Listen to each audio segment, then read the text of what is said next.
Da eskerrik asko denoi etortzeagatik. Bagera kantolatutako bikografiak bi bilbide elkarrizketan izeneko saio hontara. Gaur gurekin bi pertsona oso interesgarri dazkagu. Batetik Aizea Nuñez eta bestetik Beñat Gaztelumendi. Biak dira Donostian jaiotakoak, biak urte berean, 1987koak, biak. Aizea Azarokoa eta Beñat Ekainekoa. Hola, gainetik pixka eta orkestearren, Aizea abokatua da eta mugimendu feministako kidea, eta Beñat bertsolaria eta Euskal Herriko Bertsozale Elkarteko lehendakaritzako kidea. Eta eskerrik asko gonbidapena onartzeagatik.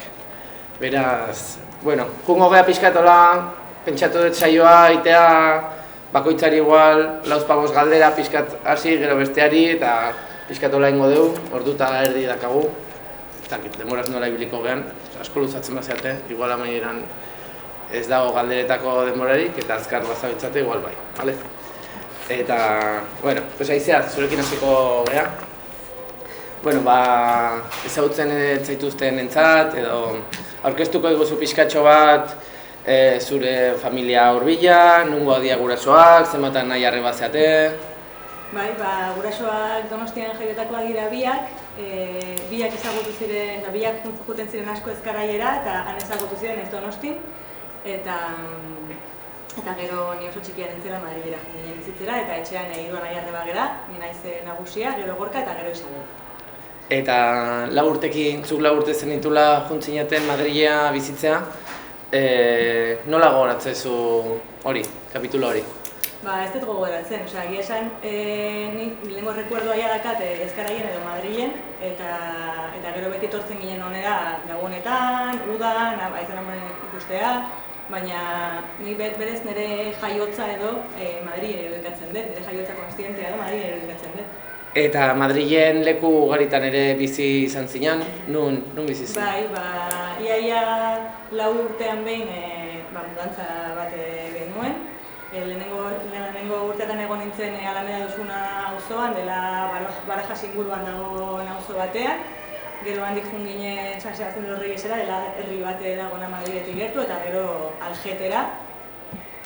Eta gero jun nintzen gurasoen etxetik, jun nintzen Madrilera eta nire bai Iruzpala gozotan egon naiz egirian bertan. Eta eskola garaiak eta nola goratzen dituzu, ikasle hona zinan? Oso hona nintzen. Emaitza oso honak ateratzen ditu.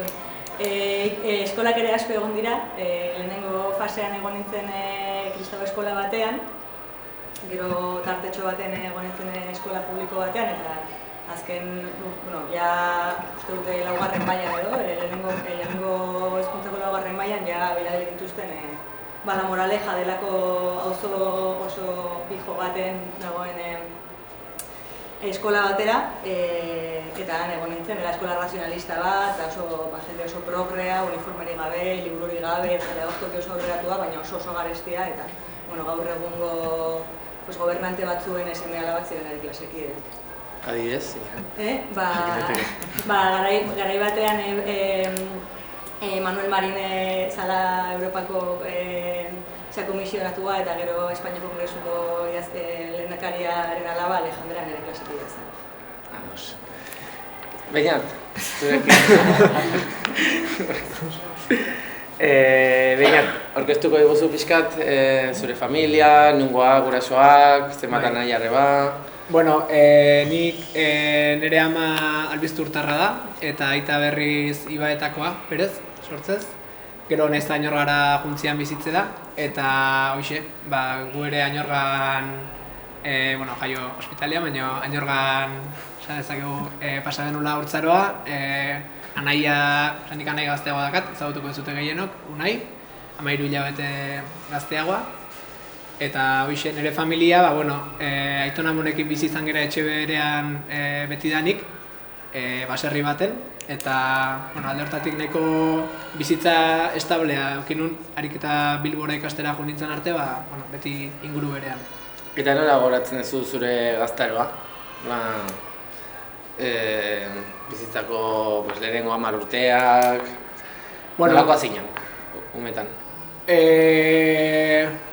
Esan dute oso ume kuriosoa nintzala, asko galdetzekoa eta aldata desente ematekoa.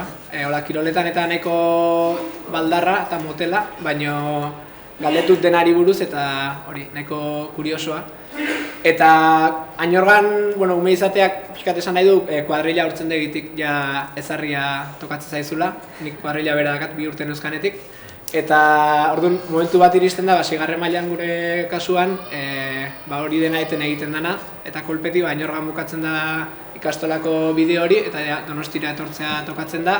Batzuk kuadrillako gehiena Luberrira joan ziren, eta gu Santo Tomas Lizeora bidali gintuzten. Eta niretzako hori, kriston haustura izan zen, bai eskolan tamainari dagokionez, gero hezkuntza ereduari dagokionez ere, Añorgan ohituta egon den, gurasoak ikastolaren bueltan ibiltzen zian, baten gurasoekin jute ginen, ez dakin ora gero pelotara jute ginen, kuadrillako deno batea, dantzara deno batea jute ginen, ohituta egon den nahiko libre ibiltzea. Eta golpetik da bestera bateko hezkuntza mota bat, eta niri asko kostatzen egokitzea. Maila akademikoan ez hainbeste, nahiko notanak ateratzen ditu, baina personalki oso lotxati izan ez gainera beti eta galdu iten nintzen. Eta zuretzat zer da Añorga, auzoa? Eta inkluso nola gogoratzen duzu, saio hau prestatzeko galitu ginen egunean, aipatzen zenun bere garaian belaunaldi ezberdinen artean gaztelania hitz zala, kontatuko pixkat? Bai, hor, badago mito bat, Añorga Donostiko auzo euskaldunenetakoa dela, eta datutan hala da. Eta nire kasuan nire inguruko ia danak euskera, dena dira euskaldunak. Baina, kuadrilla berean eta umetan euskeraz bizi ginen arren, ja adin desberdineko jendearen arteko harremanak hasten zianean, hor ja hizkuntza aldatu egiten zen, eta gu ohitu ginen zaharragoekin gazteleraz egiten, eta gazteagoekin ere harreman askotan gazteleratik egiten zen. Esango nuke, ja hau gero teorizatu, baina asko dela, gu baino zaharragoek boterea markatzeko egiten zuten zerbait zela gazteleraz hitz egin, eta mundu guaiago bateko sarbidea bezala guk gazteleratik ezagutu genuen, eta orduan euskera zen pixkat gure berezko hizkuntza eta ikastolan erabiltzen genuna, baina gero gauza guaiak egiteko eta gaztetxera juteko eta horako gozterako beti gazteleratik pasatzen ginen, eta gero errealidadean boterearen logikan denaren kontrako logika baten bizitu nuen gazteroan hizkuntzaren kontu hori, eta ja esan daiteke urte batzuk pasaia, nik 16 urte arte, 11 urtetik 16-17 urte arteko bizitza, bai lagun artean eta Añorgako nire inguruan gazteleraz egin nun gehien bat. Eta horri esker, orain dakat euskararekiko beste kontzientzia bat. Bueno, aizean gana jungo gara, por cierto, guaz super azkar goaz, martxa hontan amaituko dugu ordu erdian, dago prestatua ordu eta piko agoteko. Beraz, lasai luzatu erantzunetan. Aizea zuen Madrilera junten zinatenean, etxeko hizkuntza ze hizkuntzatan hitziten zauten edo? Gaztelania beti, guraso behien artean beti gaztelaniaz, eta guri ere beti gaztelaniaz. Ama ez da euskalduna, aita aita gainera, badauka amona, bere ama hemengoa da, eta bere aita galiziarra zen, eta aita bi hizkuntza emperatzen ditu, galiziarra eta euskera, eta guri ez digu transmitu, nik aitarekin daukat horre Arantza. Eta orain ja, euskara ezberarekin, baina kostata. Eta ze adin bueltakin hasi zinean Madrilen mugimendu sozialetan eta ibiltzen edo zertan sartu zinen? Nik nituen 17 urte 18 betetzeko, unira jo nintzen Autonoma Universidadera Madrilen, eta zegoen Bolonia plana pilpilean, eta horre ikasle borroka ere bai aktibatu zen, oso potentea. Eta horre, zuen bidean asamblea bat oso potentea zegoen ere bai, eta horre bat zegoen koordinakunde bat, eta bertan ezagutu nituen bai mugimendu feministako kideak zirenak, eta baita okupazio mugimenduko kideak zirenak, eta garaikidea izan zen mugimendu hori, eta gero horre Madrilen egon zen ziklo bat serialdiak egiten zirela etxebizitaren aldekoak, eta horrela sartu nintzen. Momentu batean borroka ziklo bat zegoela, eta horrela sartu nintzen. Ez duzen leheno galdetzea, zuzen bidea ikastea aukeratu zenun? Zagatik? alde batetik nahi nulako, baina gehien bat gurasoei kontentatzeko. Osa, nahi nuen ikasi historia edo filosofia, eta gurasoek esaten zieten horrek ez zuela zertarako balio, eta orduan ikasi behar zerbait balio ziena. Eta gero momentu batean hasi nintzen egiten politikak eta zuzenbidea batera, momentu batean ikusi nion erabilgarritasun bat gehiago herri mugimendutatik zuzenbidea ikasteari eta erabaki nuen jarraitza, eta hasiera batean izan zen, pixka bat, korrontea jarraitzeagatik pixka bat edo gurasoei zorren besteko kolpea emateagatik, eta azkenean, ez dela erabakitxarra izan. Eta okupazio mugimenduan amaitu zenun pixka bat sartuta, ze ekimenak iten dituzten Madrilen edo zertan ibiltzen zinaten? Okupazio mugimendu ez egiten etxeak okupatu, ikasi zerraiak aldatzen, ateak irekitzen, iturgintza, igeltzeritza, argigintza, osapilo bat. Gainera momentu batean, hori izan zen oso polita ze gure lehenengo etxe okupatuan ginen denak ikasleak, eta zati bat ziren etxebizitzaren aldeko mugimendua zeudenak, eta batzuk ziren kalean ziren pertsona batzuk.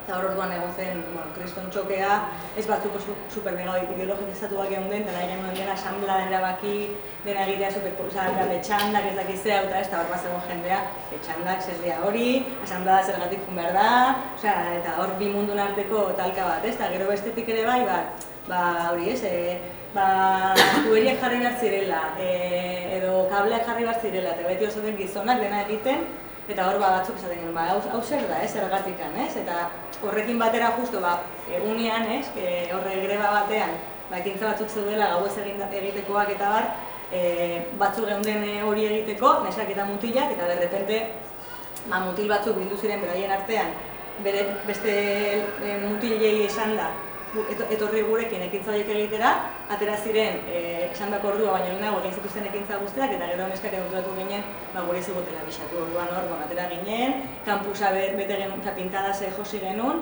eta hortik atezara zen erabaki bat, bai emakume bakarriko emakumezatako asamblea bat egitea, gero baita eraso bat ere egon zen nahiko garaikidea, eta gero baita okupatzea etxe bat, non dena egingo genuke guk. Eta mutilak etorriko ziren, eta guk deituak baldin baziren, guri irakastela edo, baina gero guk egingo genuke dena, eta izan zekistan esperientzia polita. Osea, gehien bat hori, eskukien egiteko gauzak egiteko eskukien esperientzia bat. Eta Euskal Herritikan askotan Madrili buruz hitz egiten dugunean ikusten dugu Espainiako estatuko hiriburua, ez? Inkluso administratiboa, politikoa, baina horren atzian, hor jende asko bizi da, hor movida desientekoa dago, eta guri ziurenik ez zaigu iristen ze herri mugimendu, saltsa dagoen. Kontatuko pixkat horri buruz? Nik uste, Madrilen gertzen direla bi gauza. Hori da bat dala bat, nik uste sustrai indartsuenak daukan komunidadea dela estatuaren apartaren bueltan edabilena, eta gero Madrila juten den jendea dela asko junda etorri handia dago, oso zaila dela horre komunitate sendoak eraikitzea, baina, nik hor ezagutu nuen jende bat, gehien bat jende hori ez, joan da etorri egiten duen jende hori, eta horren bueltan eraikitzen genituen gure bateko komunitate horiek, edo trantsizioko komunitate horiek, edo pixkat efimeroak, baina hori izan egiten altzena, eta gero eta beste leku batzuk, oraindik ere, beste gare batzuetako memoriak eta gordetzen diren, baina oso jende gutxi da Madrilekoa eremu militantean bi belaunaldikoa dana. Gehiena da migratua, ez bada hori estatuaren bueltan erabilen jende horren linajea, ez? Eta tokatzen zitzaizuen guk hemen ez dakago harreman askorik gure belaunaldiak itzat fatxekin edo neonaziekin bizitugu ikusten, zuek metroan gurutzatu, korrikan atera badaudelako, atera kalera pintxo batekin ziren badakizu nondi dabiltzan, bizi nola gazte bat hiltzen dute gu kontzentra batean egon eta gero eta jakin zu metroan zegoen dela, derrepende geltu dutela metroa gazte bat atera zutelako apuñalatua, gauza horiek Madrilen gertatzen dira. Eta zu gara jaietan euskalduna zinen? Ez, baina Madrilen hasi nintzen euskalduntzen. Justo zegoen ondarrutar bat, Izarne du izena, eta nirekin bizkan, eta berak proposatu zuen egitea olako euskaltegi moduko bat edo, baina astean behin edo bitan biltzeko gure artean nahi genunok, eta orduan egiten genituen bolako saio txikiak, baina oso oinarrizkoak. Eta gero hurrengo urtean joan nintzen Euskal Etxera, Marieko Euskal Etxera, eta bertan ikastaro arruntu batean apuntatu nintzen. Eta handik pixka bat hasi nintzen harrapatzen lehenengo gauza, baina honea etorri arte, nintzen gai esaldi oso bat egiteko. Eta zergatik ikusten nuen euskara ikasi nahi zenula, edo zein da motivazioa? Bai, runruna hori beti eukidet. Beti izan da zerbait, aitarekin zergatik ez diazu hau transmititu. Zu nire ama izango bazina fijo egingo zenia da euskeraz. Edo zu izango bazina, ez dakit, ingelesa, edo portugesa, edo fijo egingo zenia beste lako hizkuntzan, baina aitak ez dakit, lotxagatik, edo nire amaren familia oso fatxada hori egia da, edo igual utzikeriagatik ez digu transmitu. Orduan neukan hori dejo, eta nik hori galduko dut, nire ezaitako gitxi eta nik hori galduko dut, zergatik ez diate, lapurtu diatela zerbait nirea dela, nola baitere bai, ez? Baina gaztelania asko maite eta hizkuntza bat asko eman didan eta asko ematen didan, gaur egun ere bai, baina euskararena zen, nik ez nuen ulertzen, da, zan gehiago lako rebeldia bat ere bai, eta kontrako rebeldia bat ere bai, ez? Euskara ikastea? Bai. Kontrako eta alde bai, nola baita ere bai, ez, baina... Eta zure amona euskalduna ere bai, ez? Hori da, eta baina momentu batean aitona hil zitzaigun eta hori erabaki nuen, ezin da pasatu, amona hiltzea eta nirekin euskaraz hitz egitea. Eta orduan horria esan zen, helburu bat, amona hil baino lehenago nik euskara ikasi behar. Eta 23 urtekin, ez? Okerez banago Donostira bizitzea etorri zinen, Unibertsitateko Seneka beka batekin. Zeba etorri zinen Donostira? Lehen esan dakoagatik, aitona hil zitzaigun 2009ko uztailean, eta orduan ni egon nintzen amonarekin udako hilabete horiek, aitona izan uztaila erdialdean, eta ni egon nintzen amonarekin iraila erdialdera arte, eta hor amonaren doluaren fase hori esplosiboa bizen amonarekin, eta hor nik neukan eskatuta Seneka beka, eta hor esaten dizute jartzeko bi aukera, eta ni neukan jarrita Bartzelona eta Donosti. Eta horra aukeratzeko momentua iritsi zenean, erabaki nuen amonaren gandik gertu egiz nahi nuela. Ez nuen nahi berarekin bizi, eta hori lehenengo urtean nintzen berarekin jun bizitzera, baina bai bere gertu egon nahi nuela, eta akompainatu nahi nuela momentu horretan. Horregatik izan zen, gero baita egia da, momentu horretan neukala hemen basaretxo txiki bat, maitale bat ere bai bat zegoen hemendik, eta horrek ere lagun zuen. Hori itzen egon bastante horreko. Eta bloketxo txiki hau amaitzeko, barnetegian apuntatu zinean, 2 barnetegitan, euskara ikasi zenun, zer hitzapen dakazu, noa juntzinen barnetegitara, zeman zizuten? Jun nintzen, lehen da bizi, uda baten, 15 egunez, Arantzara. Eta handik atera nintzen euskara mintzatzen edo, saiatzen, behintzat, momentu hori arte, handik atera nuen arte, nintzen gai euskaldun batekin topatu eta hitz egin euskaraz, handik atera nintzenean, eta gaina esaten nien. Eta ez aldatu nirekin gaztelerara, egin euskaraz, apronka botatzen nien lagunek, egin nirekin euskaraz, bestela ez ikasiko. Eta orduan hori izan zen, agateratzea kalera eta nahiz eta gaizki egin gaur egun ere askotan aditzarekin piston liga ditut. Baina hori izan zen lehenengo fasea, galtzea beldur hori, eta gero bigarren aia izan zen, urtebete beranduago edo gutxi gora bera forura jo nintzen. Eta han izan zen oso esperientzia polita, egon nintzen hilabete oso bat, eta ziren 7 lapurtarrak, eta nik. Eta orduan izan zen esperientzia ikaragarria ere bai, beste euskarazko hitzak, doinuak, eta han ezagutu nuen 3 urte zen ere de bikotea izan zena, eta oso pozik, eta oso zoriontxoatea nintzen handik. Zer negozio hona, barretegian. Bueno, bainat, Zure bertsolaritzarekiko lotura aitaren gandik datorkizu, kontatuko pixkat hori, nondik nora? Bai, bueno, lehen aipatu dugu pixkat Añorgako hizkuntzari dagokionez egoera zein zen, eta aitak beti zeukan buruan ja jaiotzea agindua zela, ja hori zeukan, ez? Nik semea dukiko eta euskalduna izatea nahi, baina konturatzen naiz, auzo hontan bizitzeakin bakarrik ez dela nahikoa. Behar duela beste plus bat edo beste mundu bat pixkat gehiago lotuko duna hizkuntzarekin, eta bera oso bertsozalea betidanik izan zen, eta pentsatu zen, igual bertsolaritza izan zitekeela amu hon bat, pixkat euskerara gehiago, atxikimendu handiago bat eukitzeko, ez?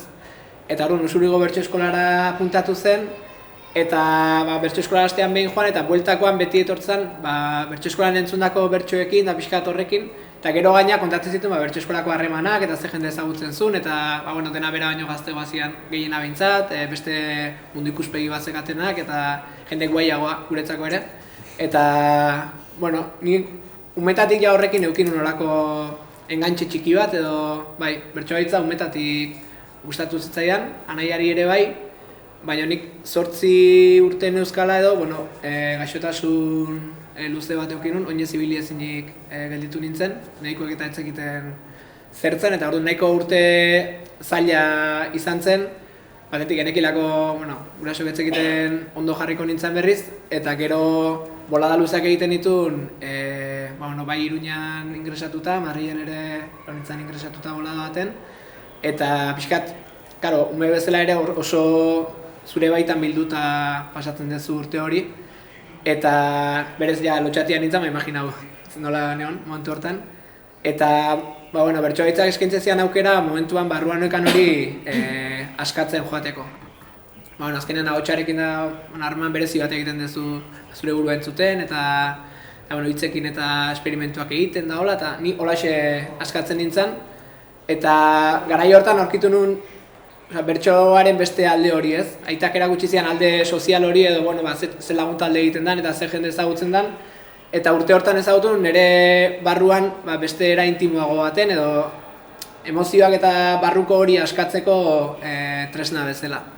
Eta hortik aurrera, bai ja bestera batea gonezela bertsoari lotuta, jende askok agarra jotzeit, zuria 8 urtekin bertxotan egite zenun, da hori grazioso gelditzen da, gaina oso txikia nintzen orduan ematezu 6 urte nitula, eta imaginatu 6 urteko ume bat bertxotan nahi dena kalian. Argazkiak badaude hemen, ez da? Bai, grazioso gelditzen da, baina bai ja hortik nila beste lotura bat eukin nuela bertsoarekin, eta ja 9 urterekin eta ja sendatu nintzenean, edo sendatu, ja behintzat berriz oinez hasi nintzenean, ja banekin noizbait nahi nula bertxotan aritu, nahi nula inguru hortan parte hartu, eta eskolarteko txapelketak eta egiten zian, eta ja hasi nintzen lata ematen gurasoei puntatu nahi nula, eta hoxe.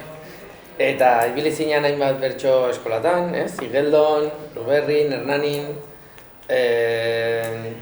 Aurrekoan kontatzen zenun, Hernaniko bertso eskola, zuretzat ezberdina zala, ez? Aurkitu zenula, herrian eragiteko tresna bat zala bertso eskola, kontatuko pixkat?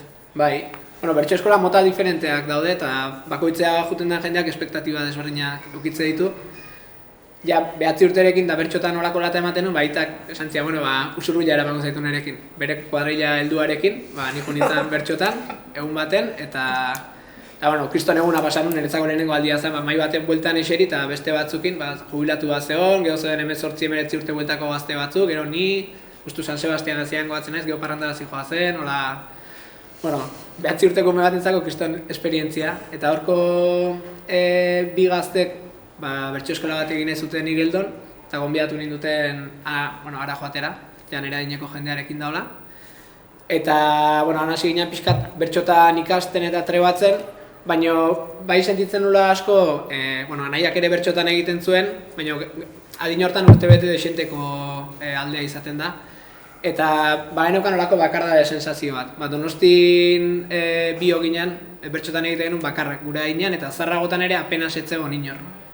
Eta, nahiko bakarrik sentitze ginen, eta Luberriko bertso eskolatik Iker Aldustizak bideratu gintuen Hernanira. Hernanin bat zegoen gure gaineko talde bat, papaten egiten zuna, eta hor ezagutu genuen talde bat bertsoaren bueltan bizi izana, saiotara juteko gelditze zana, planak egite zituna, gero gaina herriko eragileekin kolaboratzen zuna, ez dakiz egun da, bi bertsoari jungo gara. Hemen pixkat herrian ere dinamika sortzeko tresna bezala bizi izan Hernanin bertsolaritza, eta ni, ekosistema horretan oso eroso umetatik sentitu nintzen, eta Hernaniko urte horietan asko gozatzen nun, gero aldi berean Donostitik jutezan bertsolarian nintzen, non raroa Donostiar bat Hernanin denakangoa diazu handi jutezea, pixkat, baina Donostin ez dago momentuz olako girorik, pixkat hor, garai hortan sensazio garrar hori baneuka, baina niretzako liberazioa zen bertso eskolara joatea, gaina kuadrilan garai hortan oraindik erderaz bizi ginen, orduntzan relajatzeko leku bat eta bai, zerrak izan zian. Eta gaztaro hortan imaginatzen altzen hon bertsolaritzatik biziko zinela? Handik urte desentita? Egia esan, ez nuen hainbeste gozatzen bertxotan jende horren egiten un momentutan garai hortan. Eta ez nuen imaginatzen bertxotatik biziko nintzanik. Orain eren ez bertxotatik bizi bakarrik, baina nire bizitzaren parte handienetako bat horrek betetzen dula. Baina garai hortan gehi imaginatzen nuen bertxotan egingo nula eta pixkat aisialdian eta nire buruarekin eta hola baina gero kazetari izan ere gaztetako ametsa. Eta hori ez nuen imaginatzen. Eta unibertsitateko garaia iritsi zenean zeuk ere? Ikusentzunezko komunikazioa ikasi nuen lehioan, eta justu garai hortan, gu eskolarteko txapelketetan eta desente aritze ginen, eta plazan ere kantatzea tokatzen zaigu, baina inoiz ez gure adineko jendearen aurrean. Beti kantatzen genuen askotan bertsolari zarragoekin, eta askotan gaina oso publiko helduari kantatzen genion.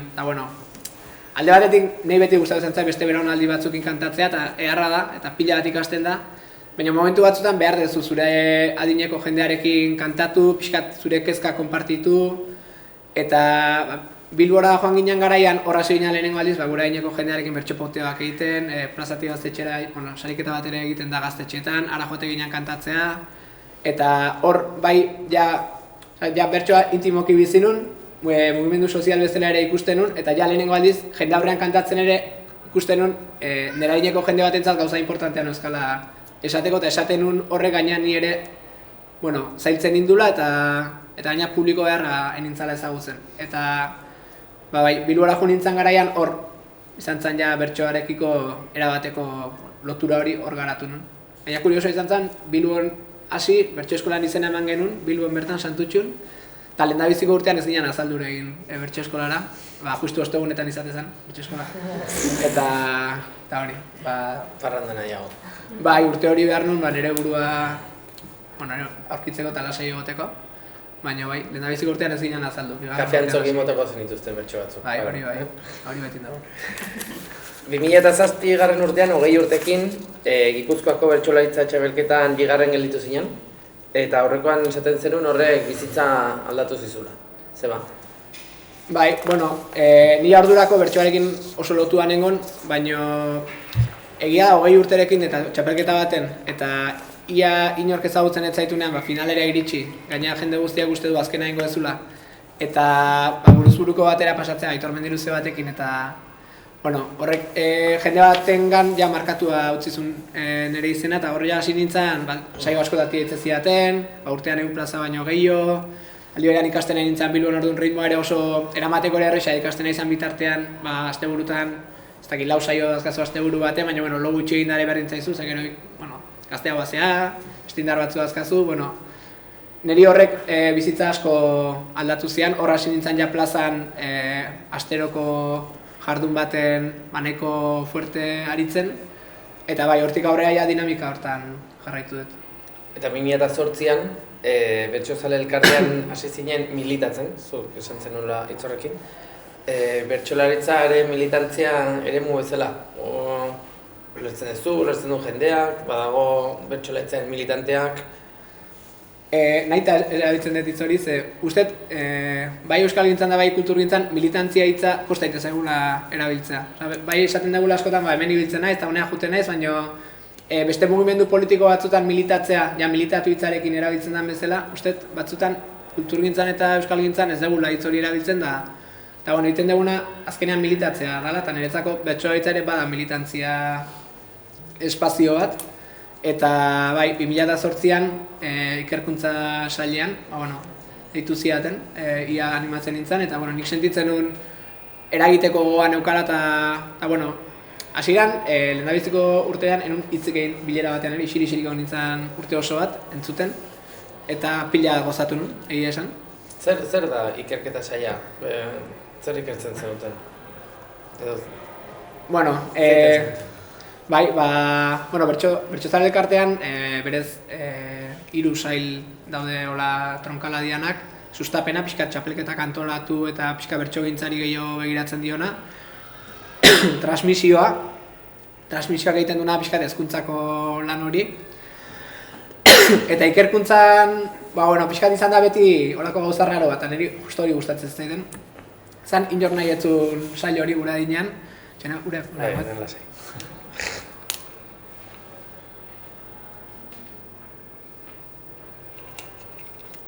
Bertsogintzan inguruan, ni sartu nintzanean, zegoen elkarte bezala, 20 urteko esperientzi bat, eta jakintza metatu bat, egiten zian pixkat lan divulgatibo batzuk eta, baina ikerketaren modu bezala, bertsogintza oraindik erabat garatu gabe zegoen da oso ikerketa gutxi egiten zian, metodologia antolatu batekin bertsogintzaren ingurukoak. Orduan, ni sartu nintzanean, lehendabiziko bileran nahitu ginen, 2009ko txapelketa nagusiko epai irizpideak antolatzen. Adibidez, hori zen gure lehendabiziko lana. Gaur egun asko garatu da, garai horretan oraindik ikerketa martxan jarri gabe zeuden eta pixkat ite genuen intuizioak esaten zigun hori. Blokea, txiko edo horrekin, eta izan gana pasako gara berriro. Leheno pixkat aipatu duzu, baina orain Madrilen izan zenuen feminismoarekin zure lehen harremana, eremu militantean geratutako kontu batzungatik, esplikatu duzu ez, zer gertatu zen, galdera hori saltatuko du. Eta behin Donostin, kontatuko duzu pixka bat nola Donostira etorri zinen, eta nola amaitu duzun pixka bat hemengo mugimendu feministan?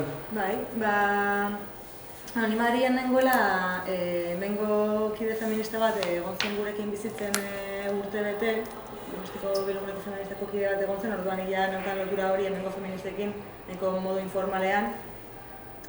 Eta iritsi nintzenean, mudantza egiteko asteburua zela, Madrileko lagun bat hemen zegoela nirekin, joan ginen kontzertu batera, eta handik atera ginenean, joan ginen bibopera trago bat hartzera, lagun batzu geunden, gure lagunetako bat juntzan tabernara komunera, eta etorri zenean esan zigun tipo batek erasotu zuela, saiatu zen, bera ukitu zuela komunaren barruan zegoela, orduan atera egin zela eta tipoa etorri zen bere gana.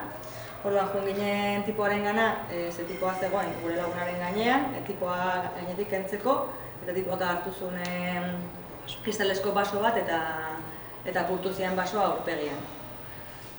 Orduan, derrepente erote nintzen lurrera, aurpegiren odolez, ni bakarrik nituen ahotsak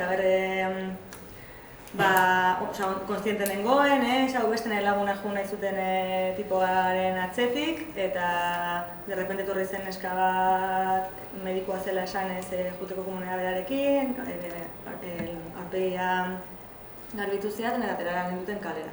Nahi laguna zeuden kriston aserrearekin, porteroak erasotzaileak eragin zuelako kalera polizia deitu gabe, ez. Ospitala, ez dakize, azkenean mudantzera atzeratu genuen, eta hori izan zen pixka Donostiaren ongietorria. Donostiaren ongietorria hori izan zen. Eta, sorionez, hortzeuden Bilguneko lagunak eta Mediakekoak berehala deitu zidaten, zer moduz nengoen, bilera bat egin, ia nahi nuen salatu, ez salatu, nola salatu, handik atera zen alako protokolo txiki bat, taberna guztiek ere bai zenolako jarrera eta zenolako pausuak proposatzen genituen guk olako zerbait gertatzen bazan, joan ginen gainera bibopera baita esatera berriro errepikatzeko hori, eta hori dakator buruan grabatuta gaina biserarekin, handik aurpegia josita, eta junginela Bibopera Josepa eta biok, eta esan zigun Bibopeko nagusia zena, kamarero hori izan zela borratxoen arteko borroka bat, eta hori izala izan eraso sexista baten osteko ondorioa edo ez. Eta, estona morroa hortatik, baina aldi berean oso eskertua hemengo feministokin nola jaso nahi duten, eta nola jasotzen nauten gaur egun ere. Ze nire familia autua edo handik geratu dut, eta oso eskertua nago. Eta zer aurkitu zenun Donostiko Bilgune horra sartu zinen taldean edo? Ez, hor Bilgune Feministako kide batzuekin sortu genuen autodefentsa feminista taldea Kortxoenean. Nik Bilguneri beti izan diot miresmen handia, respeto handia, baina hasiera baten mesfidantzat pixkat ere bai. Nire trajektoria politikoa dator gehiago mugimendu libertariotik, nazioari kasu horik egiten ez dion trajektoria batetik, hori Espainian osoikoa da ez, ezkenean arazo hori ez dago zenbait lekutan. Edo ez dute sentitzen behintzat. Eta orduan egitura nazional batean militantzea zen zerbait oso martzianoa niretzako, ez? Orduan nik behar nuen zerbait hirian, auzoan, ez? Hori izan ere naturala militatzekoa, Madrilen behintzat ala bizi nuen, eta orduan neukan beraiekin hori asko edaten nuen Bilguneren ekimenetatik, irakurketatik, juten nintzen beraien ekimenetara, jardunaldietara, baina nintzen ausartzen, nintzen gaina eskerikoa. Nien ez hemengoa, nola izango naiz ni Bilgunekoa, ez? Beti da hor daukadan run bat, naiz inoiz esangoa ez hemengoa, sustraien hauzia da oso korapilatxoan ere barruan, baina azkenean duela 2 urte ja adoptatu ninduten edo adoptatu nintuen nire bizitzan eta ja bagera gaizkideak. Karnetik ez dituzte oraindik banatzen, baina... Eta, justu azken urteetan ikusi zaitugu buru belarri mugimendu feministan, eta justu gaina azken urteetan kriston booma egon da, ez? Nola bizi izan dituzuzuk azkeneko 2 greba feministak, adibidez? Oso modu ezberdinetan. Lehenengoa izan zen kriston subidoia, ilusioa,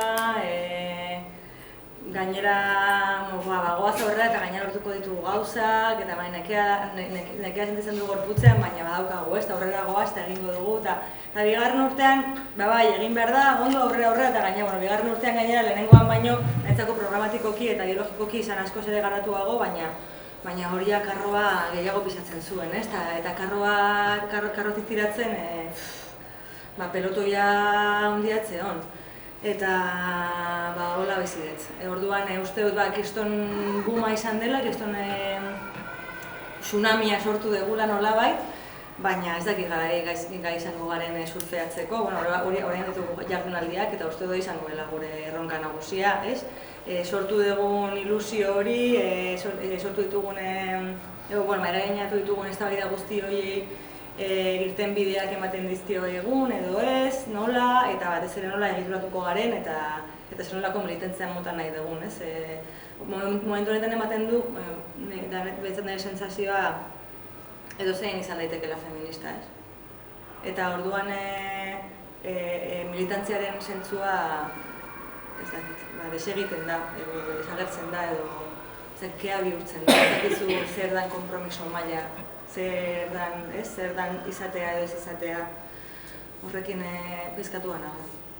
Eta zure ustez zer nondik jo beharko litzateke? Martxoan 8 inguruan biltzen den komunitate guzti hori lanean jartzeko edo? Nik uste dut, lehendabizi igual, hainbat lekuetan hasteko gure eremu txikienetatik egin behar ditugula ariketa zentzua geure buruekin. Noraino, zertarako eta zenlako konpromisoekin, eta hortatik abiatu. Gero gauza asko egin nahi ditugu, eta batzuk beti gongo dira presta azken momentuan, nahiz eta errebidean eta berriro, eta gainera, aurten neska gaztek egin dute olako eslogan bat edo, netzako izan dena, kasi parodikoa, baina aldi berean beldurgarria, ez? Neska gazteok erregai. Erregai, ez?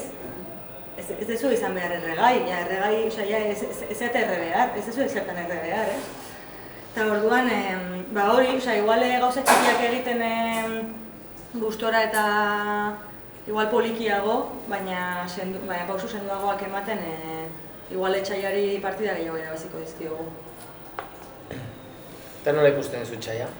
Etxaia nola ikusten? Etxaia nola ikusteten oso abila eta kristona gaitasunarekin guri xurgatzeko diskurtsoa eta guri batzutan ez dakit, saltzen amets batzuk ez direnak egiak eta gaina sinestu egiten ditugu, ez bakarrik feminismoaren gaiarekin, ez dute momentu honetan gure praktika politikoa dela gure egunerokotasuneko bizitzan ez dula distantzia hundirik, militantea izanik edo zein izanik, hiri honetan adibidez. Oso zaila da eukitzea garai batean, igual langile mugimenduak zituen bizi praktikak, elkartasunezko praktikak eta hainbat gauzak garatzea egunerokotasuneko bizitzan. Batzuk ari dira saiatzen, ere ustez bide okerretatik ari dielako deslotura handia sortzen, baina behintzat saiatzen ari dira, beste lekuatzen ez dira ezer sortzen ari. Eta justo ingurutxo hau prestatzeko bildu ginean, komentatzen zenun bazenekala gogoa pixkat bilgune feministaren buru ibili beharrean mugimendu feministan orokorrean, bilgunen egiteko zure ekarpena eta indarrakorrea jartzeko. Bai, eta erabaki hori edo datorre lehen aipatu duen reflexioetatik, azkenean nik uste bilguneak bai ematen ditula pausuak, gaur egun ematen ditula oso handiak direla, baina urteak eta urteak pasatu dira bilgune sortu zenetik, baina bilgune sortu baino lehenago zenbait gauza egin dira eta lan txikia eta oinarri sendo bat nahiz eta txikia izan eta asko zaintzea komunitateko kideak eta nik uste dut hori dela momentu honetan, nire barrutiz ateratzen zaidana eta hori da ni bertan sentitzen nahi zaindua, sentitzen dut baita egiten nahi naizela gauzak nahi duan moduan eta sortzen nahi garela eredu batzuk bentzako bizigarriagoak. Bloke honetako azken galdera, aurrekoan gelditu ginean, gero justo zinaten geldituta Alemaniako ekintzaile feminista batzuk zetozela, zuekin nahi zutela hitz egin greba feministari buruz. Ze feedback jasotzen dezute kanpotikan hemen iten izaten lanari buruz, edo horrela hemen ikusten dugun mugimendu feminista indartsua hau dago leku guztitan? Edo hemen bereziki da indartsua, edo ze percepzio? Bitu, handik, topaketa hortatik dago oso anekdota bitxia dela ez ziren bakarrik ziren denak feministak, baina ziren talde misto bat eta zane formakuntza politikorako Rosa Luxemburgo Fundazioak egiten duen bideetako bat, ez? Horrean momentu batean, egon ginen Kijeran eta gero ginen emakumeen etxera. Eta emakumeen etxera sartu ginean, bakarrik sartu ginen emakumeekin. Eta momentu batean emakume batek galdetu zigun. Bai, zuek orain, kontatu diguzue, zaintza sareak, ez dakize, zaintza gune komunitarioa, greba, auzoak, antolakuntza guztia, baina zein da zuen proiektu politikoa? Eta laukidea behatu hori erabakiko dugu jardunaldietan, ez? Bilguneak badauka, ez? Edo ez dakit, zein kolektiboak badauka, baina ez daukago, eta hori batzen dugu, indar guzti hori zertarako? Ez, igual, arazo txiki batzuei emango dizkiogun erantzunak atera ziren greban adibidez, baina gero proiektu politikoa ez eta buru jabetza feminista zer da hori auto ez da, hortik tiraka pixkat hasi ginen. Alemanian, ez dakit egin duten, baina ia zer egin zuten, uste dut egon zer saiakera bat egiteko, eta hemen ikusten zuten, eta gainera... Zer egiteko? Greba? Greba feminista bat. Gainera gero, beraientzako ere bai zaila izan batzutan, kokatzea Euskal Herriko markoan, gero Espainiako, porque Espainiako greban, ez dakiz zen jende atera zen kalera, ez dakiz zela izugarrizko indarrealdi bezala ikusten zuten, eta Alemaniatik ikusten zuten hau, miresmenaz, baina baita pixkat, baina hau zertarako, ez? Ez zutela izango olako, ez? Maniobra bat kapitalismoarena, ze hori adibidez, egin dutena, berehala atera ziren partido politiko guztiak zapiarekin, aurten egin du Zureketa Morearen kanpaina hori eta hori kritikatuz, baina oso erresa da gaur egun ere bai feminista izatea eta berdintasunaren alde egotea, baina indarrean jarraitzen du ezkontza, indarrean jarraitzen dugu familia nuklearra gizartearen egitura moduan, eta ez aldatu, eta estatua bera bere betiko egiturarekin ez dana bizitzak erdigunean jartzeko eta zaintzeko, baizik eta beste helburu batzuk ditu, orduan. Que todo cambie para que no cambien españoles, ez ba hori. Bueno, bainat, zure gana. Azken urteak daramatzazu buru-belarri Bertsozale Elkarteko lehendakaritzan, hola esaten da? Bereziki 2016 eta 2017 urte artean, Iñaki Murua ordu arteko lehendakari izanak utzi zunetik, ez? Eta orduan sartu zineten talde bat. Esplikatuko ez du pixkat ze aldaketa den hori, pertsona batetik talde batera, belaunaldi aldaketa zertatu da? Bueno, Bertsozale Elkartean, lehendabiziko lehendakaria Imanol Lazkano izan zen, urte desientetan, eta gero relegoa Iñaki Muruak hartu zuen. Eta gero Iñaki Muruak ere adirazizun usteko momentua iritsi zitzaiola. Eta, bueno, karo, berez ordura arte bertsolari batetik beste baten gana pasatzen zen errelebo hori. Eta berak, bueno, zalantza batzuk eta bazitu nola egin, nori izan ziteken egokia, norrez, pixkat hor, bueno, bertsolari talde bat bildu gintuen, hori nola egin ziteken aztertzeko. Eta ikuste genuna zen, bertsolaritza momentu honetan dagoen egoeran, ez da reala pertsona bat izatea mugimendu horren aurpegi bisiblea. Azkenean, bertsolaritzaren barruan gune diferente desente daudelako, eta gune guzti horiek ordezkatu ezin ditulako pertsona bakar batek ordezkatu. Batetik personalki ezinezkoa dalako ritmo hori jasatea, eta bestetik mugimendu bezala ere, ez dalako pertsona bat iristen denaren ordezkari izatera. Gune bakoitzak bere referente propioa ditulako. Eta orduan pentsatu genuen interesgarria izan zitekeela taldetxoa sortzea belaunaldi ezberdinetako jendearekin eta ardura horri taldean erantzutea. Eta geroztik horren esperimentazioan aigea, 6 lagun, eta hobeto edo okerrago, baina egia esan, momentu honetan oso gustuan nago, uste nahiko momentuaren ordezkari nahiko egoki izaten ari gerala, nahiko ondo ari gerala erantzuten bertsolaritza momentu honetan daukan behar horri. Eta, nik uste lehendakaritzan gertatuena badala pixka bertsolaritzaren mugimenduan gertatzen ari denan isla bat, uste belaunaldi aldaketa bat gertatzen ari dela, bai plazan, txapelketan igual ez da inbeste ikusi, baina plazan gertatzen ari da eta mugimenduan bertan ere desente ari da gertatzen. Eta ez bakarrik aurpegiz, uste diskursoz ere desente ari dela aldatzen. Eta, momentu horri erantzuteko uste erabakian asmatu genula eta orain hortxe gau da. Esan daiteke nolabait bertsolaritza balio eraldatzaile batzutan da egokitzen nahi dela edo, ze aldaketa da? Kontua, bertsolaritza bere baitan daola berez zentratua. Orduan, momentuko joerek eragiten diote, baina bera momentuko joeretara mugitu baino gehiago egiten duena da momentuko joerak bere logika propiotik irakurri. Orduan, azkenean logika eraldatzaile batetik gaur egun euskeraz eta kulturgintzan aritzea bera ja bada nahiko eraldatzaile, hemen oraindik ere. Eta nik uste, 80ko hamarkadan, Xabier Amuritzak esatezun bertsolaritzan 3 erronka handi ikusten zitula berak, edo ordura arte bere belaunaldiko jendeak 3 gauza imposible ikusten zitula. 80ko hamarkada hasieran, oraindik belaunaldi hartako bertsolariek uste zuten bertsotan ezin zala ikasi, zu bertsotan jaio egiten zinala doai berezi batekin eta gero lantzen zenula, baina doai hori batzu daukatela eta beste batzuk ez. Baita ere esaten zen, ez zen esaten horrela, baina horren atzetik datorrena da Euskaldun berri batek ezingo dula inoiz bertsotan egin, edo zara inoiz txapeldun izango. Azkenean jaiotzatik jaso behar baldin bazu eta ez baldin bazea Euskalduna jaiotzatik ezinezko bertsotan egitea.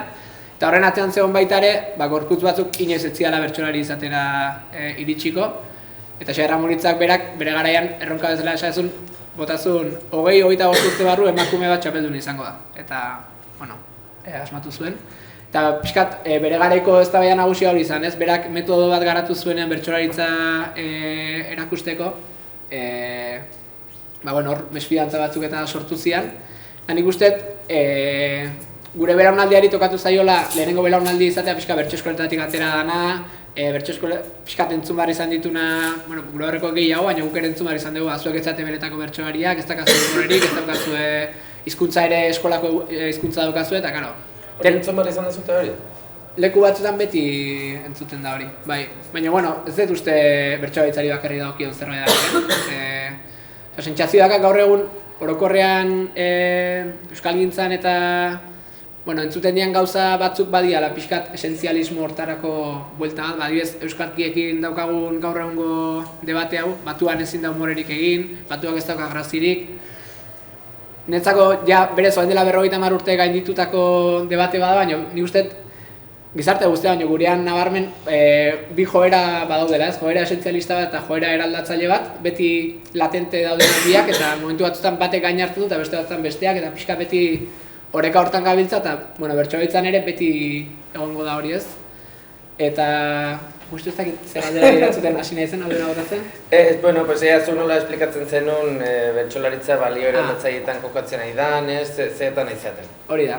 Eta, nik uste pixkat tokatzen zaiguna dela bain bertsolaritzaren berritze hortan bertsolaria bera berriz definitzea. Edo behintzat dagoen definizio hori edo zabaltzea, edo dauden definizio berriei leku bat egiten asmatzea. Ustet hori dela gure belaunaldiari oraintxe tokatzen zaion erronka nagusia, eta alde hortatik momentu polita da bizitzeko, ez da beti erresa, beti sortzen dira tensioak, eta azkenean norbait leku baten dagonean eta beste norbaitek leku hortara iritsi nahi dunean, dagoen horrek ere bere burua kolokan sentitzen du, hori denak kudeatu behar da, baina, orokorrean momentu interesgarria.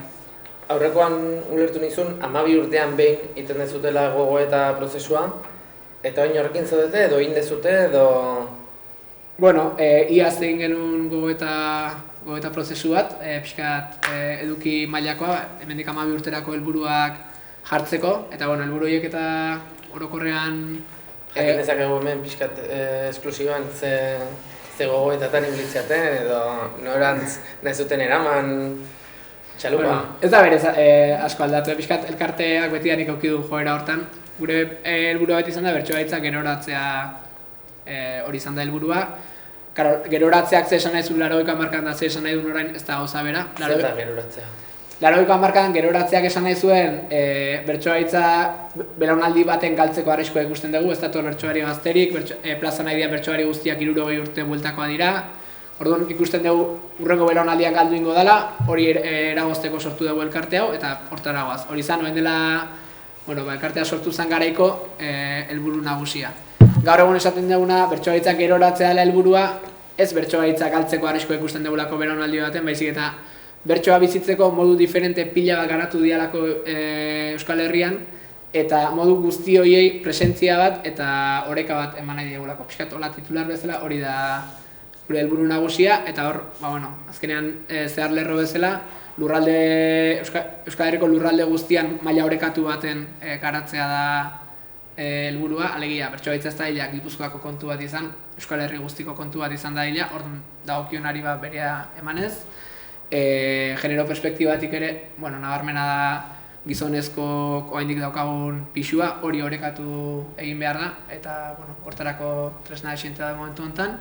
Eta bestea, belaunaldi berriek, hori etengabeko kezka, belaunaldi berriak etorri daitezela, ez bertsolaritza iritsi daila belaunaldi berrietara, eta irakurri izatela mundua bertsolaritzaren perspektiba hortatik, eta beraien irakurketa horiek ekarri ditzatela bertsolaritzara. Hiroia dira helburuak eta bide honean goaz. Uxue Alberdik jarri du mahai gainean bertsolaritza, kriston erresistentziak ikusten ditula berdintasunerako, zuk nola ikusten duzu gai hori? Beak mahai gainean jarri du gaztela. Hor, bere garaian emakume bertsolariak eta aspaldi hasi zian beraien artean lanketa bat egiten, bai maila teorikoan eta bestela ere sare bat sortzen ere aspaldi hasi zian, eta egindako lan horren emaitzetako bada, pixkat Uxuek bildu ditu bertxotan ari diren 15 emakume bertsolariren testigantzak kontrako eztarraitik liburuan, eta pixkat beraien ahotik kontatzen du nola menderakuntza estrategia jasaten dituzten bertsotan nahi dianean. Alegia, bertsotan hasi aurreko momentu hortan, beti esaten da ez, bi bertsolari dianean, hori betiko lema, ni berintzen neska edo gizona izan, azkenean nik bertsolari bakarra ikusten eta ez da guztiz egia, bertsotan hor hasten dian momenturako beraiek zen menderakuntza estrategia jasate dituzten, pixkat hori da liburuan kontatzen dana. Eta alde hortatik, begibistako resistentziak badaudela, leku guztietan dauden bezala. Eta alde hortatik ez da egoera erresa kudeatzeko, ez da gai erresa kudeatzeko, baina uste, batetik testigantza horiek biltzea bera eta hor dagoen sare hori egotea bera garantia handi badala, hor eragiteko diskurso berriak sortzeko eta bertsotarako kriston gune bat dagolako. Eta uste, bertsoaritza dakan suertea dela, mugimendu oso antolatu badala, nahiz eta herri mailako dinamikak egon elkarte potente bat dago, tresna desente dauzkana, eta uste hortik desblokeatzeko aukera desente dagoela, eta gero asmatu beharko dugula erresistentzia horiek nola indargabetu, diskurso berri horiek nola sartu, gizon bertsoariak ere asmatu beharko dugu, uste ispiluan aurrean jarri gaitula liburuak, eta espazioa sortu beharko ditugula hitz egiteko menderakuntza estrategia horien inguruan, pixkat botere hori nola erabiltzen dugun, eta guk ere hor asmatu beharko dugu. Eta zer moduz datoz belaunaldi berriak bertsotan? Nik uste, eta hau beti txarrea zela belaunaldi berriekin badagolako gazteak ez ditu ginen ikusten, eta gazteak, munduare gazteak, eta nik oso optimista naiz belaunaldi berriekin. Uste gurekiko ere oso pessimista ziala gure aurrekoak, eta gu ere bageala gazte hauekin, baina uste bertsotan oso gazte onak datozela. Uste gaina belaunaldi mailan eta bizi estiloz tarte handia dagola gure belaunalditik gaur egun 18 urte dauzkaten hoien gana, uste kriston aldea dagola. Eta 18 urte dauzkaten horiek bertsotan aritzea, mundua ikuste daukaten modu hori bertsotan kontatzea eta hori plazan gurekin batea konpartitzea, uste kriston suerte badala. Bakarrik, bai ikusten dutela hor espazio propio batzuk sortzeko beharra dagoela,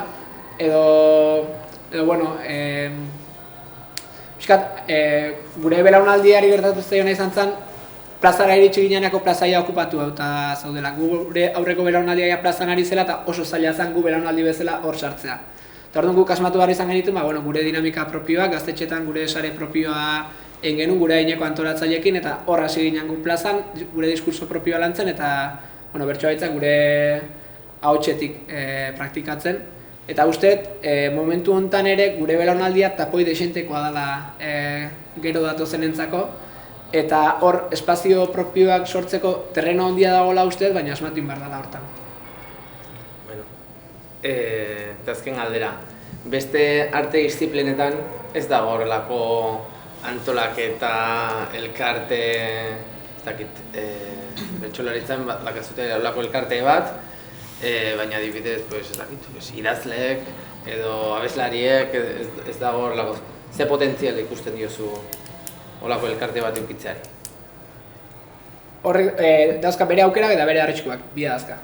Bertsoaritza berez da oso taldeko jardun bat, azkenean zu kantaria baldin bazea, antolatzaileak zuri deitzen dizu eta zure taldeari, baina gero ez duzu beste musika taldeekin konpartituko normalean.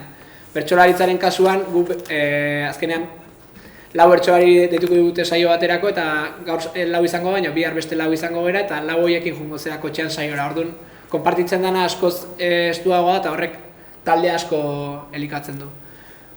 Horrek aukera handia ematen du gure burua antolatzeko, bertsolaritzak gune egun bezala definitzeko, gure diskurso propioak sortu eta zabaltzeko, hori kriston aukera da. Eta uste bertsolaritza iritsi baldin bada iritsian lekura horregatik dela. Asmatu dulako sorkuntzaren bueltan mugimendu antolatu bat sortzen, eta gaina niretzako militatzeko kriston espazio eharra.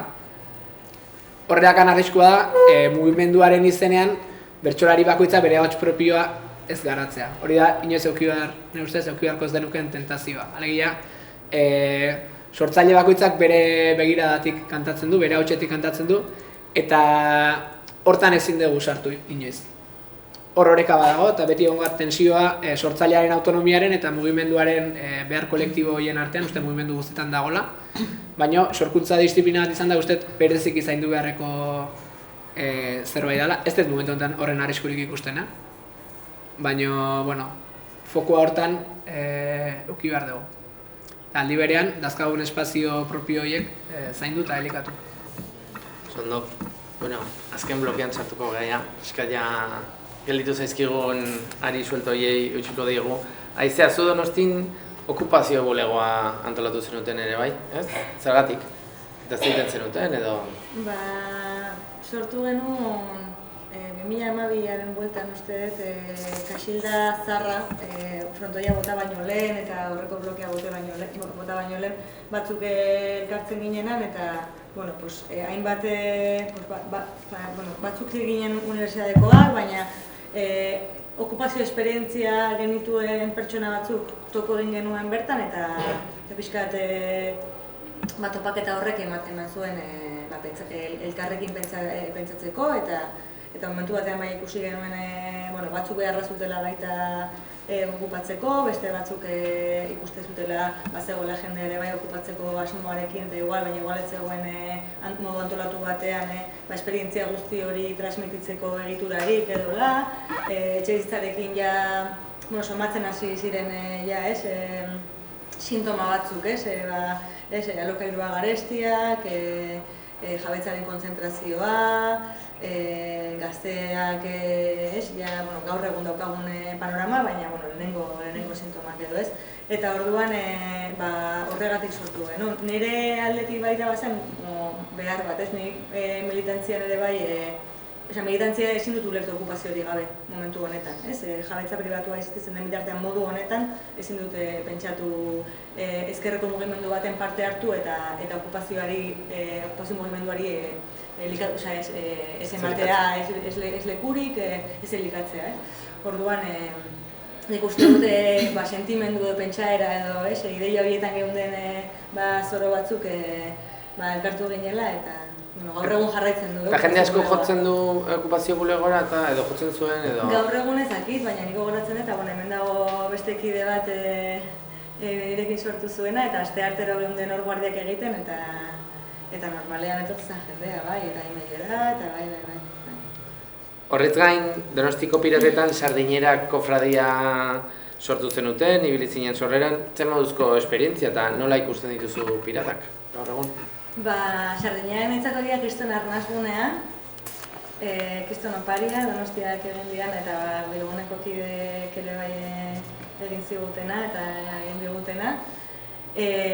Da ondo pasatzeko talde bat, bere krisiak ere da eduki dituna. Aurten nekez baina azken atera dugu gure egitarago xumea eta aurtengo aste nagusia bere gordinkeria guztiarekin ukizituen bere momentu politak eta lehenengoa izan zen eduki genuen bazkari hori pixka bat egitura bihurtu duguna Malenen txokoan egiten dugun bazkari hori eta pertsona oso ederrak daude hor eta gero gainera egin diren hainbat ekimenak Sardinierria izan dela bere gure jita, baina adibidez egin ditugu beste gauza batzuk oso interesgarriak, adibidez ziklo hori egin genuena zinemarena, thriller feminista bat asmatu genuen baina azkenan ez genuen egin, hainbat gauza, afari romantiko hori edo erotiko hori egin genuena, hainbat gauza politak egin ditugu eta gainera emakume hori eta asteriskoi lekua emateko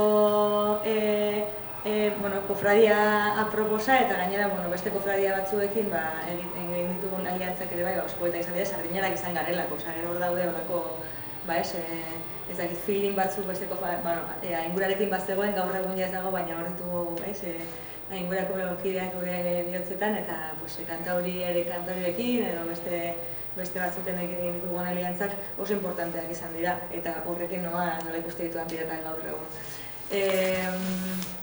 Nik uste dut Donostiko pirata gaur egun daudela pixkat Euskal Herria dagoen bezala orokorrean, zerbait oso potentea gertatu zen eta orduan horren resakan gaudela, ez?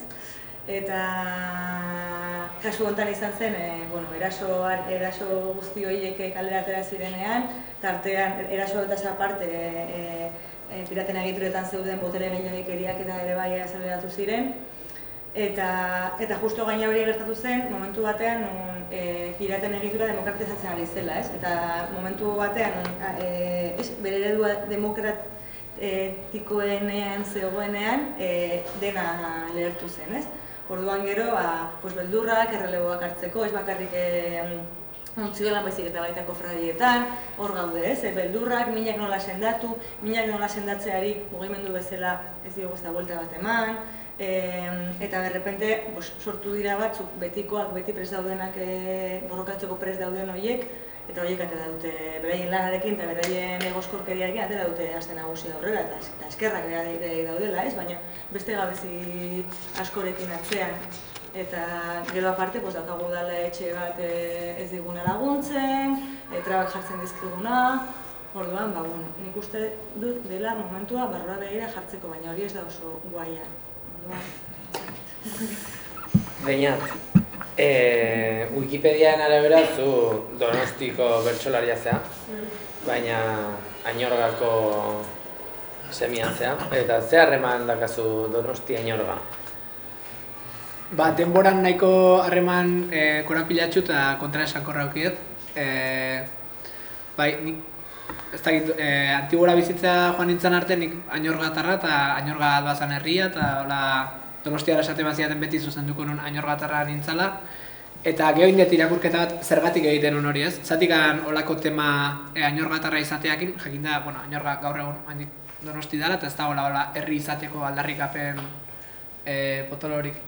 Eta kontuatu nintzen, hiriburuan jaiotako oso bertsolari gutxi gaude.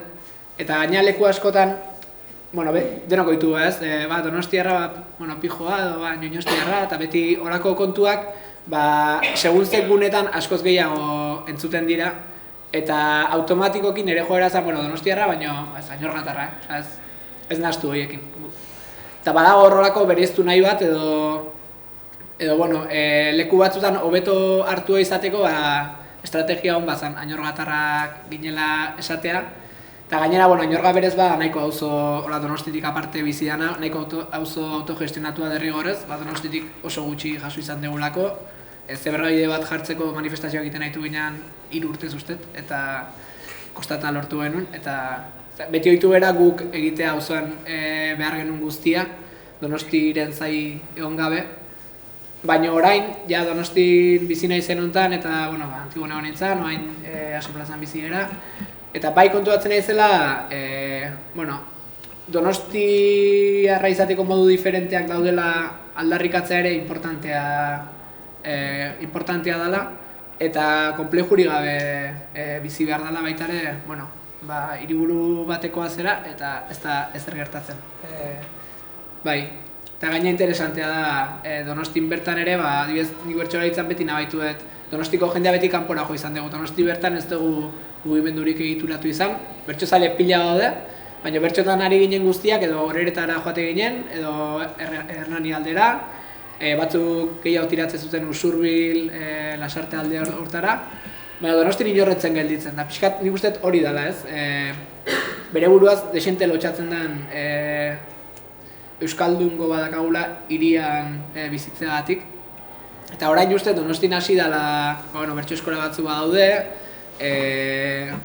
uste hor gazte desenteak dira bertxotan Donostin, eta uste badala momentua Donosti mailako piratena aipatu dugu, baina uste bertsolaritzan ere badago aukera mugimendu potente bat sortzeko.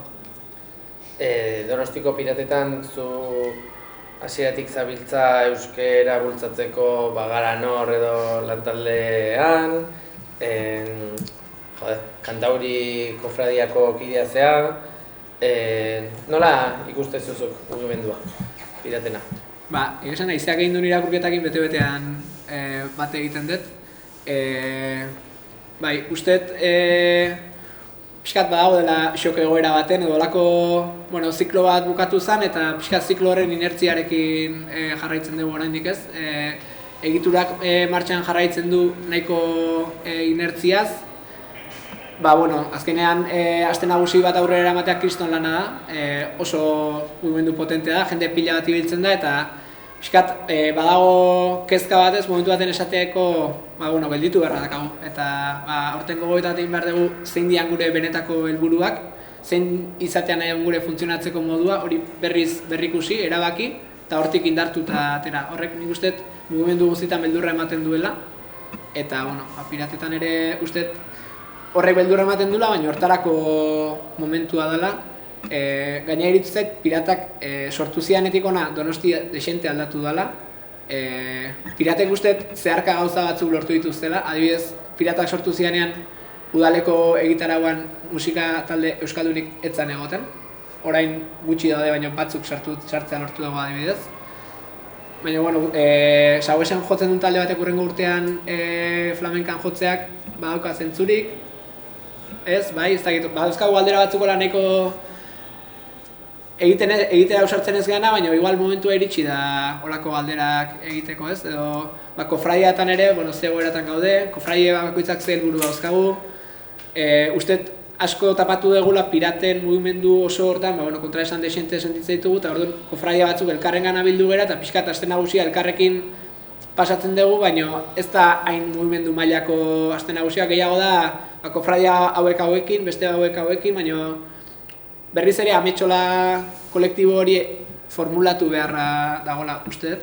Eta gero gure artean dazkagun espazioetaz hitz egin eta egitura berriz repasatzeko momentu hona dela uste. Ze uste pirate kriston indarra daukatela, jende pila da bilela, jende oso potentea daukagula. Gaina egin dian irakurketa asko oso zuzenak izan diala, eta momentu honetan Donostik behar dula piraten mugimendu potente bat, hiri mailan bestela inertziak erabat kontrara dijoalako, eta uste horri aurre egiteko, piratena tresna importantea dela. Eta galdetu nahi nizun, eta nola ikusten dezun Donosti?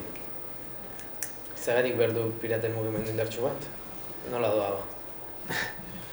Ez dakit uste gehienok bat egingo degula, baina nik desenteko kezkarekin bizi ez momentu honetan Donostiren egoera.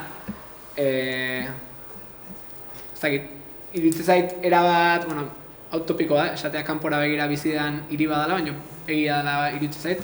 Dela hiri bat kanpora begira bizidana, hutsa dagona barrutik, bere izateaz lotxatzen dana.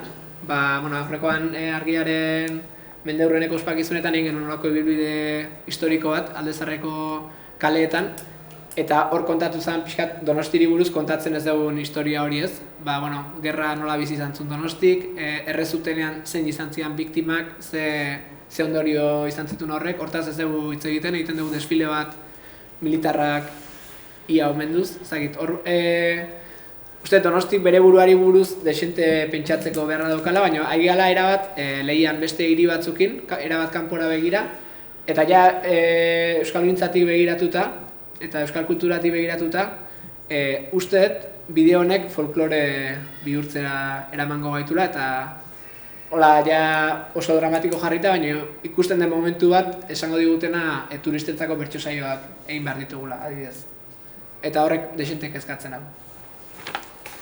Trump eta G7koen emazteentzat dantza izan bezala eta bar, ezta. Eta Izazuk nola ikusten duzu Donosti? Horrekoan egon ginenean hitz egiten honetaz, kafe horren bueltan, ateazten tristura hitza, ez? Eta gaur irakurri dut, Anaiz Neinek esan zuen gauza bat, dela gauzak ez dira, ez ditugu ikusten diren bezala, baizik eta garen bezala ikusten ditugula, edo gauden bezala esango nuke nik ikusten ditugula. Eta nik ikusten den dena inguruan, kriston tristura, antxietatea, zailtasunak laguntza eskatzeko, eskaintzeko, etxebizitzarekin fatal, lanean fatal, elkarri batzen ez diogu ez da agurtzen, hori da, hola ikusten da Donosti, properian ere Donosti momentu da, ez da, orduan oso jende gutxirekin dago aukera hori sentitzeko hemen bizitzea merezi dula, pena merezi dula.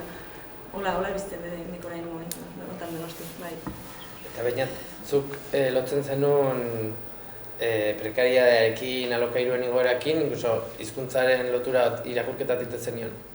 Bai, pixkat horrekin lotuta dago, tristura horrekin eta elkarrekin egoteko espazio falta horrekin, anekdota da, baina euskaraldia antolatzen pixkat Añorgan eta ibili ginenean, kontuatu ginen, karo, Añorgan ja bertako komertzioak ixten nahi dira, desagertzen nahi dira, hurbil dagoelako hor, auzoko jendeak ohitura dauka hurbila joateko edo bestela zentrora joateko erosketak egitea, eta bertako komertzio hori desagertzen ari da, eta karo, ez da bakarrik komertzio hori desagertzen ari dela, hor dagoen harreman sare guzti hori ere, azkenean desagertu egiten da, eta hizkuntza bizi berritu behar baldin badugu, harreman sare hortan oinarritu beharko dugu, bestela era abstrakto baten hizkuntza bat ezin da bizi berritu. Eta iruditzen Donostin ez dela Añorgako kontua bakarrik, usteet, eta bueno, piratena ere usteet adibide badala ez, abuztu baten erdian, aste nagusi baten, hizkuntzaren aldeko lana nun egiten duzu, nun dago harreman sare hori, nolakoa da harreman sare hori, gune masifikatu baten, ze lan egin dezakezu hizkuntza bat bizi berritzeko, kontzertuak euskaraz izateaz aparte, hor benetan eraginkorra izateko, ez dakit, eta usteet, hiri mailan ere, plangintzak egiten dianean eta ekimenak antolatzen dianean ere, usteet fokoa hor jarri behar degula batetik herri mugimendutan ari geranok, eta exigitu ere egin behar degula, alokairu politika zehatz batek ondorioa dauzka, baita hizkuntzan ere. Beste gauza askotan dauzkan bezala, hizkuntzan ere ondorioa dauzka, edozein politikak, eta usteet hor exigenteak izatea tokatzen zaigula. Eta ja, azken galderak, nola ikusten duzu, aipatu duzu euskaraldia, pues nola ikusten duzu euskalgintza? Aldea potoloa da, baina nahizun aritik tira. Bai, nik aldarrikapen pertsonal txiki bat gardet. Askotan deitzen digute bertsolariak gehalako euskalgintzaren inguruko gauzak esatea, eta justo bertsolari izateak ez du esan nahi euskalgintzari buruz batere kontrolatzen dugunik. Baina pixkat uste badakagula konpleju txiki bat, euskal kulturan ari den jendea gehiago ikusten dugu euskal kultura baino, orokorrean. Nola bertsolari euskaraz ari den, honek euskalgintzari buruz jakingo dut, ez du zertan, nik fokoa berez kulturgintzan jarri beharko nuke, eta bertsolaritzaren helburua momentu honetan ez da euskara bizi berritzea. Bertsolaritzak euskara bizi berritzen noski laguntzen dula, baina laguntzen du asmatze baldin badu momentuko kezkak eta momentuko emozio horiek bertxotara eramaten, kulturdisziplina baten bidez erantzunak ematen eta espazioa ematen sensibilitate horiek azaltzeko, horrek lortuko du jendea engantzatzea eta hortik egiten zaio ekarpena euskara bizi berritzeari, ez zuzenean hortik, eta bai, hori izan da. Behin hori izan da, pixka pirata bezala. Usteet, momentu interesantea badala, jende asko dabilela, eta pixka falta zaigula daukagun horri denari formulazio politiko bat ematea, eta hori uztartzea, bestelako borrokekin. Ez dakit, pentsioduna kalean dabiltza, zarretxetako zaintzaileak kalean dabiltza. Hor, jende pila dabil kalean eta euskalgintzatik ez dakit horren inguruko irakurketarik egin dugun, eta nik dana ikusten dut lotuta euskalgintzarekin, da uste hor asmatu behar dugula gure formulazio politiko propioa egiten, eta formulazio hortatik pixkat mundu irakurketa bat egiten asmatzen. Eta klimaren anekin ere berdin. Igual feminismoa edo bilgune feminista bada referente bat hizkuntzaren trataerari dagokionez. Esplikatu ezakezu pixkat nola funtzionatzen dezuten? Bai, hori niretzako uste izan dela azken birde baten egin dugun gauzarik politena. Txertatzea asanbladaren dinamiketan xuxurlarien dinamika eta nahiz da egon jende bat ez dakiena edo ez duna ulertzen euskeraz, eukitzea aukera dena entzuteko bere hizkuntzan eta gero lasai hitz egiteko danok nahi dugun hizkuntzan eta gainera ematea zentralitatea euskerari, ez? Hori nik adibidez, ez dakit, lehenengo aldia parte hartu nuenean emakumeen etxeko asanblada batean etzan gertatzen. Dena zen gaztelera gutxean eta oso zaila zen hitz egitea. Ez bazan bilgune feministako bilera bat, hiri hontako mugimendu feministak gaztelan ez egiten zuen, eta gaur egun ez da horrela. Eta nik uste, dela ariketa oso txikia, baina baita izan da oso partekatua eta oso landua. Hau da, ez da, izan da gauza bat, partekatu da hainbat taldeekin, galdera honi eman zaio erantzun bat, ez batekoa baizik, eta asko pentsatu da honen inguruan proposamen hau martxan jarri baino lehenago, eta jende askorekin, eta batez ere kezka genuenok edo zutenok momentu batean egin zuten galdera eta beste batzuk zeukaten beste galdera bat, eta galdera horiek guztiak jarri dira gaina azkenean da ze gertatzen da gure hizkuntzekin eta ze gertatzen da gure hizkuntzen arteko harremanetan, zenolako menperakuntza harremana dauden, eta horri heldu nahi dugu, eta horregatik azkenean erantzuna izan da euskarari zentralidadea, baina goazen komunikatzera, ez da goazen jartzea bitartekoak danok elkarrekin komunikatu ahal izateko. Bueno, pues principios, hau zanik prestatu da nekana, ez dakit zerbait nahi zuten kontatu ez dizuetena galdetu. Ez nik eskertzea bagirari eta etortzeagatik, oso ordurik nengoen hasieran, baina azkenean junez lasaitzen, así que... Eta justo orduta erdin dugu klabau, mira, pues honen bestez igual amaituko dugu, horbite galderarik nahi baduin, gero harrapatu bakarka eta galderakin, eta... Esan, beste gabe eskerrik asko etortzeagatik, bagera egiten ari dela ziklo hau bikografiak, bikote bi pertsona juntatu eta beraien inguruan hitz egin eta hor euskararekin lotura dakaten gaiak atera daitezela, eta hurrengo hitzordua azaroaren 14an izango dela, baina sorpresa oraindik ez daude ezin da esan zein diren pertsonak eta jakinaraziko da, beraz txalo bat bi hauentzat.